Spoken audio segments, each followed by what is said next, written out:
मेरे आका अलैहिस्सलाम ने देखा कि एक बहुत बड़ा फितना नजर से उठेगा। सरकार ने कुछ अलामतें बयान की और इस हदीस पर मैंने 3 घंटे दुबई में मुनाजरा किया। मेरे पास कोई किताब नहीं थे, उनके 3 मौलवियों को मैंने किताबों के बगैर ही उल्टा कर दिया।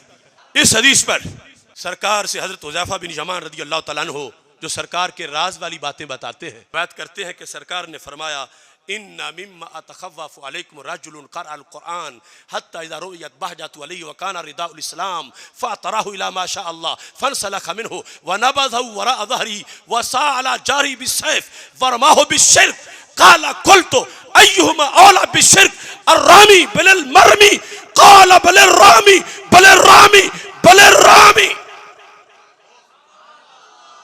सरकार ने फरमाया, मुझे उम्मत पर एक ऐसे शख्स का भी खतरा है जिनका खतरा उनमें से एक ऐसा।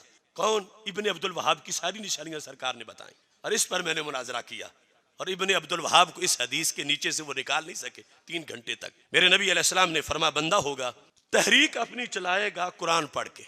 इसी से तुम हैरान होते हो कि कुरान का ही तो दर्स देते हैं। सरकार ने फरमाया कि कुरान पढ़ के वो अपनी तहरीक चलाएगा। फिर वकाना रिदाउल इस्लाम, इस्लामी लिबास होगा उसका, जुब्बे वगैरह जिस तरह की सारी सूरत हाल थी।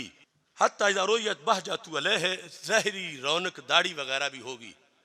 यहूदी नहीं होगा ज़ाहिर, नसरानी नहीं होगा, हिंदू नहीं होगा, सिख नहीं होगा, कुरान पढ़ेगा, कुरान की दावत देगा। तो फिर क्या करेगा? ए तराहु इला मा शा अल्लाह, जब कुछ लोगों को अपनी तकरीरों से काबू में कर लेगा तो ऊपर वाली खाल उतार देगा।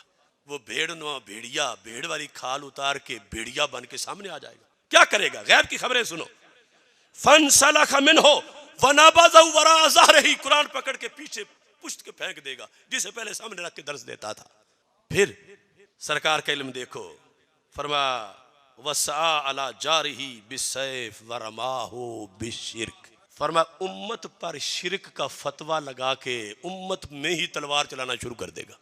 शिरक का फतवा, रमाहु बिश्शिर्क, यानी मुसलमानों को जब कत्ल करेगा तो कहेगा चूंकि मुशरिक थे, इनका खून बहाना वाजिब हो चुका था, इनकी बीवियां छीनना जायज हो चुका था, इनका माल लूटना लाजिम हो चुका था।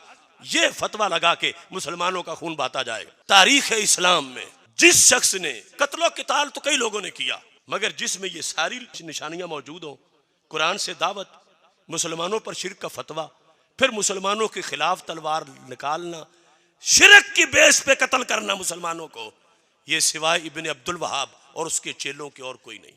कल का इब्ने अब्दुल वहाब, आज की दाइश, ये एक ही खोटे सिक्के के 2 रुख है, वरना ये कहां से आई मखलूक।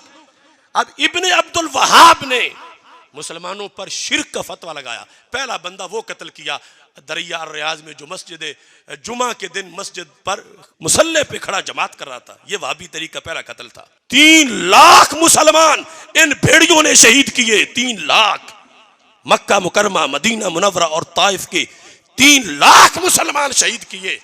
जुर्म क्या था कि ये या रसूल अल्लाह कहते हैं, ये शिरक करते हैं।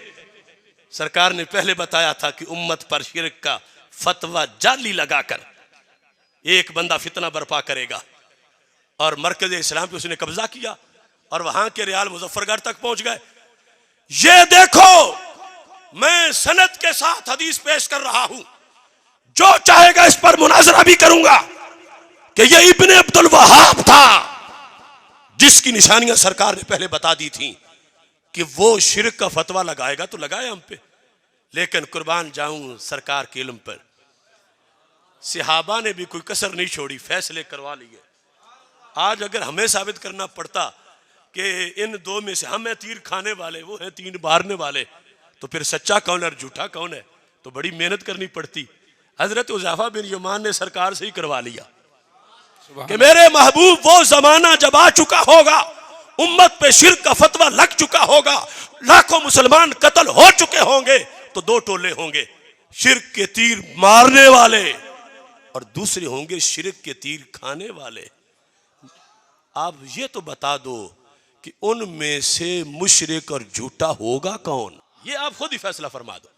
ये लफ्ज लिखे हैं इब्ने तैमिया की शागिर्द की तफसीर में, अय्युहुमा औला बिश्शिर्क अर्रामी बलल मरमी, क्या मुसलमान वाकई मुशरिक हो चुके होंगे या शिर्क के फतवे लगाने वाले भेड़िए खुद जालिम होंगे।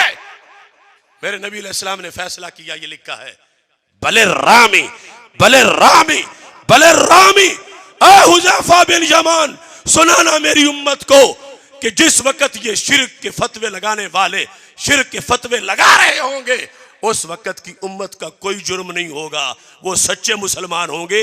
ये फतवे लगाने वाले खुद ही दीन को छोड़ के जा चुके होंगे।